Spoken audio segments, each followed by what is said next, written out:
This is an important time to talk right now because the president has talked about a transition point, what he sees as sunnier days ahead, but no one, including the president, has denied that what's immediately coming is as painful as it can get each day. What is forecast ahead? 30 million people plus out of work right now. Yes, that's true. And we are in a severe contraction, which, of course, comes from the economic consequences of the virus. It's nobody's fault. It just is there.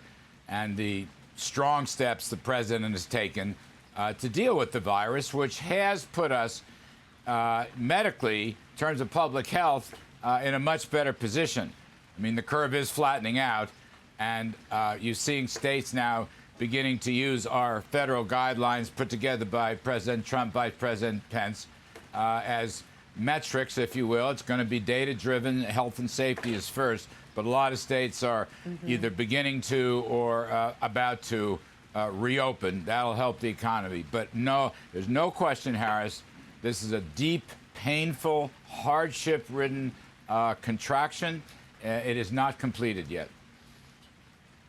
Is it too early to talk about recovery when we don't know what the end will look like? I mean, Dr. Fauci with the task force, you sit with him every day. I mean, it was pretty jarring to hear him use this word about a second wave. Not potential any longer, inevitable. Well, look, Tony Fauci is a longtime friend. He is an expert, and I think he's taking account of all the possibilities and probabilities. That's his job, and he does a very good job of it. I will say this.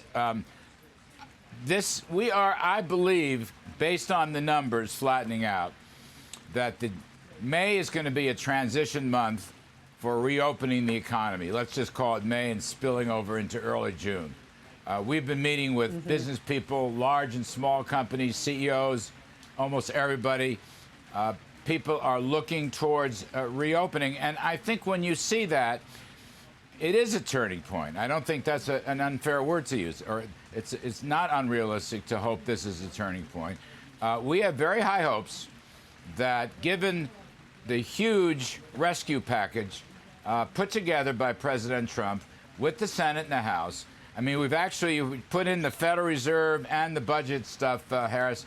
You're talking about roughly $9 trillion. It's a remarkable thing. It's about cash and liquidity and survival and payrolls and small businesses and all the rest that you've been reporting on. Got it. I think, let me go to the Congressional Budget Office, which has bravely and boldly put out forecasts. They're looking for a very significant snapback beginning this summer and into the fall. They're saying the second half of this year, real GDP could grow 17, 20%. And by the way, they're also looking at a near 3% growth rate for 2021. I believe it actually will do better than that. But I think just there, and a lot of private sector forecasters, Harris, have similar views to the CBO. I'm an optimist. And I hear you on all of that.